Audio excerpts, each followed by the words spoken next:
ये कहानी एक ऐसे लड़के पर आधारित है जिसे अपनी ही मामी से प्यार हो जाता है और वो अपने रिश्ते की मर्यादा भूलकर सारी हदें तोड़ देते हैं। मूवी की शुरुआत पॉल नाम के एक 16 साल के लड़के से होती है जो छुट्टियां बिताने अपने मामा मामी के घर आया था। दरअसल पॉल अपने पिता की मौत के बाद पूरी तरह से अकेला हो गया था, इसीलिए वो अपना अकेलापन दूर करने जहाँ आ गया था। पॉल के मामा का नाम स्टेफन और उसकी मामी का नाम एना था। इन दोनों का एक बेटा भी था जिसका नाम रॉबी था। दरअसल पॉल इन्हें बिना बताए जहाँ आ गया था, इसी वजह से ये लोग थोड़े नाखुश लग रहे थे। पॉल की कजन रॉबी को पियानो बजाने का बहुत शौक था और वो पूरा दिन बस पियानो ही बजाता रहता था। अपने मामा मामी से मिलने के बाद पॉल अपने भाई से मिलने जाता है। रॉबी भी उसे देखकर कुछ खास खुश नहीं था। थोड़ी बातें करने के बाद वो पॉल से माफी मांगने लगता है क्योंकि वो पॉल के पिता की मौत का अफसोस करने उसके घर नहीं जा पाया था। वो दोनों बातें करते करते बाहर आ गए थे। यहाँ सभी ये बात करने लगते हैं कि पॉल किस कमरे में रहेगा। रॉबी कहता है कि मेरा कमरा बहुत छोटा है, पॉल मेरे साथ नहीं रह सकता। स्टीफन के पूछने पर एना कहती है कि गेस्ट रूम तो स्टोर रूम बन चुका है। उनकी बातें सुनकर पॉल कहता है कि आप चिंता मत करें, मैं कहीं भी सो सकता हूँ। जिसके बाद उसे रहने के लिए एक छोटा सा कमरा दिया जाता है। ये कमरा भी सामान से पूरी तरह भरा पड़ा था और सोने के लिए जहाँ एक सोफा कम बेड लगा हुआ था। पॉल को कमरा दिखाकर स्टेफन अपनी बहन यानी पॉल की माँ को कॉल करता है। वो उससे कहता है कि तुम पॉल की चिंता मत करना, वो कुछ दिन हमारे साथ बिताने वाला है। पॉल अपनी माँ को बिना बताए घर से यहाँ आ गया था। कुछ देर बाद पॉल घूमते घूमते एक पूल के पास आता है जिसे खाली कर कवर करके रखा हुआ था। अब उसके पास रॉबी आता है और दोनों पूल के पास बैठकर ही बातें करने लगते हैं। रॉबी उसे बताता है कि कुछ दिनों बाद मेरा पियानो का टेस्ट है, उसे लेकर मैं आजकल थोड़ा टेंशन में रहता हूँ। फिर वो दोनों पिंग पोंग खेलने लगते हैं। दोनों भाइयों में अच्छी दोस्ती हो गई थी। रात को जब पॉल सोने के लिए अपने कमरे में आता है तो उसे समझ ही नहीं आ रहा था कि वो सोफे को बेड में कैसे बदले। काफी कोशिशों के बाद वो थक हार कर नीचे फर्श पर ही सो जाता है। सुबह होने पर रॉबी पॉल को नाश्ता करने के लिए बुलाने आता है जो अभी तक फर्श पर सो रहा था। पॉल के कहने पर रॉबी उसे सोफे का बेड बना कर देता है। अब वो दोनों एना के पास आकर नाश्ता करने लगते हैं। नाश्ता करते करते पॉल उन लोगों से कहता है कि मैं इस पूल को ठीक करना चाहता हूँ। एना और स्टेफन के पूछने पर पॉल उन्हें बताता है कि मुझे ये काम अच्छी तरह से करना आता है और मैं इस पूल को बहुत अच्छे से ठीक कर सकता हूँ। स्टेफन कहता है कि अगर तुमने इस पूल को एक हफ्ते में ठीक कर दिया तो मैं तुम्हें तुम्हारी मेहनत के पैसे भी दूंगा। कुछ देर बाद पॉल और रॉबर्ट फिर से पिंग पोंग खेल रहे थे। इसी दौरान स्टेफन को किसी जरूरी काम के कारण कुछ दिनों के लिए दूसरे शहर जाना पड़ता है और वो अपने परिवार से विदा लेकर चला जाता है। एना के पास एक कुत्ता भी था जिसका नाम सोमो था। एना अपने कुत्ते सोमो को अपने बेटे जितना ही प्यार करती थी। कुछ देर बाद एना, रॉबी और पॉल सोमो को लेकर जॉगिंग करने जाते हैं जहाँ वो एक तालाब के पास जाकर रुक जाते हैं। पॉल उस तालाब में नहाने की तैयारी करने लगता है मगर एना उसे नहाने से मना कर देती है क्योंकि तालाब का पानी बहुत गंदा था।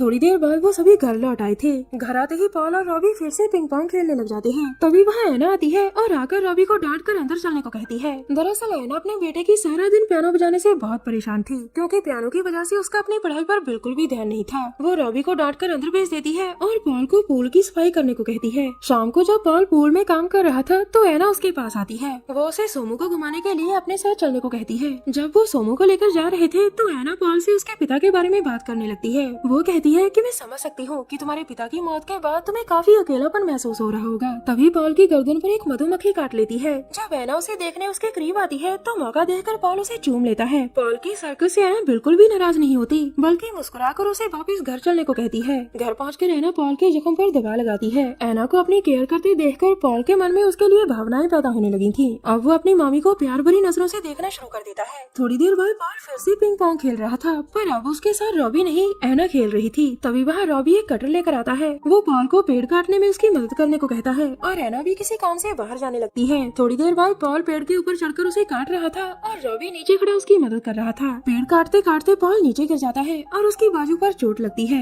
रॉबी उसे उठाकर घर के अंदर लाता है और उसकी चोट को साफ कर उस पर मलहम पट्टी करता है। तभी एना भी घर आ गई थी और पॉल की चोट को देखकर वो घबरा जाती है मगर पॉल उसे कहता है कि मैं ठीक हूँ। कुछ देर बाद रॉबी एना और पॉल को अपनी नई धुन सुना रहा था जो उसने खुद ही बनाई थी। उसी रात को पॉल और रॉबी घर से थोड़े दूर तालाब के किनारे टेंट लगाकर रात बिताते हैं। वो दोनों पूरी रात जाकर खूब बातें करते हैं। अगली सुबह होते ही वो दोनों घर लौट आए थे। रॉबी आज फिर से पॉल के साथ पिंग पोंग खेल रहा था जबकि एना चाहती थी कि वो पढ़ाई करे और इसी वजह से एना गुस्से में आकर पिंग पोंग टेबल ही तोड़ देती है। अगले दिन एना रॉबी के पियानो कंपटीशन के लिए रॉबी को लेकर घर से बाहर जाती है और पॉल को सोमू का ध्यान रखने को कहती है। उनके जाने के बाद पॉल पूल में टाइल्स लगाने लगता है। पॉल टाइल लगाते लगाते काफी थक चुका था। वो पहले बाथरूम में जाकर फ्रेश होता है और फिर घर को ध्यान से देखने लगता है। तभी उसके मामा का फोन आता है। पॉल उसे बताता है कि एना और रॉबी बाहर गए हैं। फोन पर बात खत्म कर वो वहीं बेड पर ही लेट जाता है। थकावट के कारण उसे बेड पर लेटते ही नींद आ गई थी पर कुछ देर बाद एना के आने से वो जाग गया था। वो उसकी पट्टी बदलते हुए कहती है कि मैं कुछ देर बाद रॉबी को लेने वापस जाऊंगी। अब एना अपने कमरे में जाकर आराम करने लगती है।